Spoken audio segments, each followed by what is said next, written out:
Oxygen অপচয় করার অভিযোগ উঠল বিশালগড় মহকুমা হাসপাতালের বিরুদ্ধে। দায়িত্বে চূড়ান্ত গাফিলতি উঠল হাসপাতালের স্বাস্থ্যকর্মীদের বিরুদ্ধে।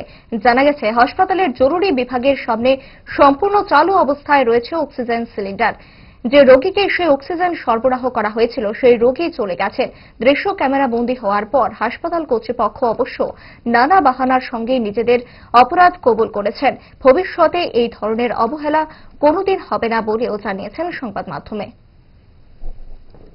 পেশেন্টটা তো চলে গেছে, এটা অক্সিজেন দেওয়া হয়েছিল, তারপর সাথে সাথে যাওয়ার পরে সবাই ওখানে চলে গেছে, আর এখানে এটা করতে ভুলে গেছে। কিন্তু এরকম আর কোনোদিন হবে না।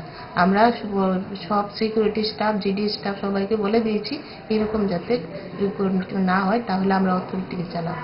এটাই বোঝা যাচ্ছে অক্সিজেন অপচয় করা হইতেছে নাকি? অভিযোগ হচ্ছে না, এটা ভুলবশত হয়ে গেছে, আর রেগুলেটরটা ডিস্টার্ব আছে। এই বিষয়ে কি পদক্ষেপ নেবেন আপনারা? আমরা এটার দিকে নজর দেব যাতে অপচয় না হয়।